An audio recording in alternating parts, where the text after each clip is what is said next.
અમદાવાદ આનંદનગર હત્યા કેસમાં મોટો ખુલાસો, 3 આરોપી ઝડપાયા. અમદાવાદના આનંદનગર વિસ્તારમાં બનેલી નટુભાઈ પરમારની ચકચારી હત્યાના કેસમાં ઝોન 7 એલસીબીને મોટી સફળતા મળી છે. પ્રેમ લગ્ન બાદ શરૂ થયેલો કૌટુંબિક વિવાદ લોહિયાળ અદાવતમાં ફેરવાઈ ગયો હતો. આ કેસના મુખ્ય અંશો ઝોન 7 એલસીબીએ ટેકનિકલ એનાલિસિસ અને બાતમીના આધારે બનાસકાંઠાના દાંતીવાડામાંથી 3 આરોપીઓ હસમુખ વાઘેલા, કાંતિભાઈ લીલીવાળા અને ભાવેશ પરમારને ઝડપી પાડ્યો. આ હત્યાકાંડમાં સામેલ કેતન ધોળાજી ગળચોટ નામનો આરોપી હજુ પોલીસ પકડથી દૂર છે. મૃતકના પુત્ર કૌશિકે 5 વર્ષ પહેલા માલવિકા સાથે પ્રેમ લગ્ન કર્યા હતા. છેલ્લા 6 મહિનાથી બંને વચ્ચે તણાવ હતો અને મિસકેરેજ બાદ બંને પરિવારો વચ્ચેના વિખવાદ વધુ ઉગ્ર બન્યો હતો. ગત 28 એપ્રિલે જ્યારે બંને પક્ષો સમાધાન માટે ભેગા થયા ત્યારે હસમુખ વાઘેલા અને નટુભાઈ વચ્ચે ઉગ્ર ઝઘડો થયો હતો. આ જ વાતની અદાવત રાખી 2 મેના રોજ જાહેરમાં લોખંડની પાઇપો લાકડીઓ વડે ઘાતકી હુમલો કરી નટુભાઈને મોતને ઘાટ ઉતારી દેવાયા હતા. ક્રોધ એવો અગ્નિ છે જે પારકાને બાળે તે પહેલાં પોતાના જ ઘરને રાખ કરી દે છે. સંબંધોમાં જ્યારે અહંકાર અને વેર પ્રવેશે છે ત્યારે માત્ર એક વ્યક્તિનો જીવ નથી લેતો, પણ હસતા રમતા પરિવારનું આજીવન માટે સ્મશાન બનાવી દે છે. ક્ષણિક આવેશ અને બદલાની ભાવના કેવી રીતે આખા પરિવારનો વિનાશ નોતરે તે આ કરુણ ઘટનાનું સૌથી મોટું અને કડવું સત્ય છે.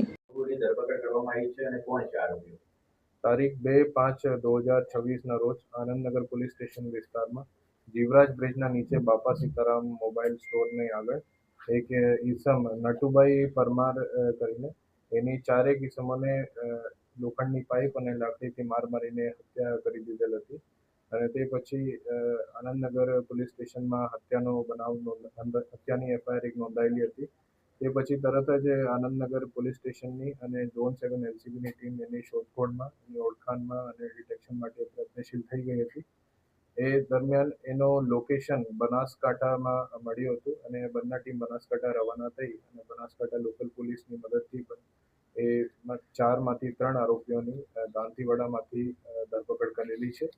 એમાં જો મુખ્ય આરોપી છે એનું નામ છે હસમુખ વાઘેલા. એ ઉંમર 34 વર્ષની છે, 9મી સુધી ભણેલા છે અને એ ઓફિસ બોય તરીકે કામ કરે છે. અને બીજો આરોપી જો છે એ કાંતિભાઈ છે ઉર્ફ લેલી વાડા.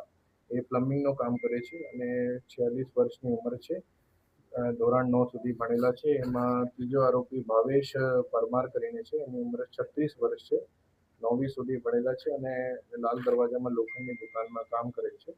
અને એક ચોથા આરોપી અત્યારે પકડવાનું બાકી છે જેનું નામ છે કેતન ગલચોટ.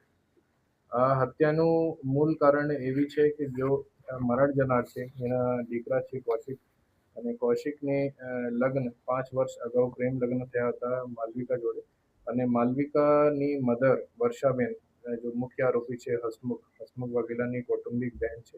અને 28/4 વર્ષાબેન એના દીકરી માલવિકા અને કૌશિક જોડે ઝઘડો થતો હતો, જેમાં હસમુખ સમાધાન માટે ગયા હતા.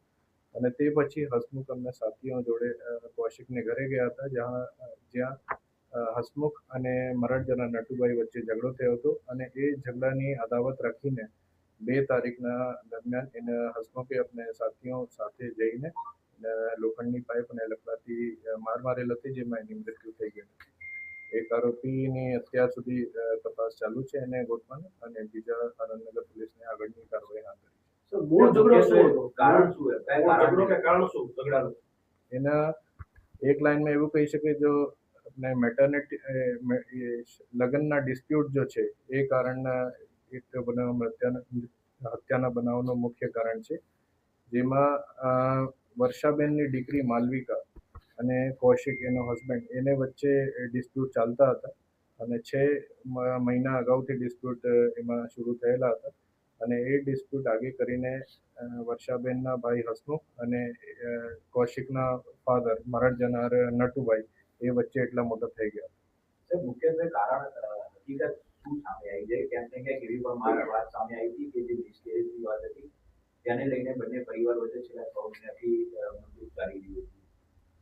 હસબન્ડ વાઇફ વચ્ચે મનદુખ ચાલતા હતા અને 6 મહિના અગાઉ પણ મિસકેરેજના એક બનાવ બનેલા હતા, જેના કારણે સમજાવ અને સમાધાન માટે પણ પ્રયત્ન ચાલતા હતા.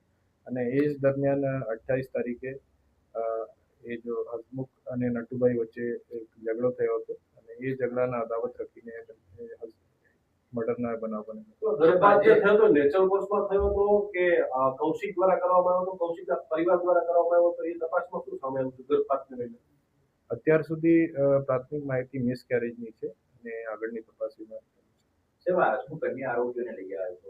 કોઈ લાલચ આપીને લાવ્યો તો મિત્રતાના ભાવથી આવ્યા હતા કે કેવી રીતે આવ્યા? એમાં જો એક આરોપી અત્યારે પકડવાના બાકી છે, એ એની ફોઈના દીકરા છે અને બીજા બે એના મિત્ર છે.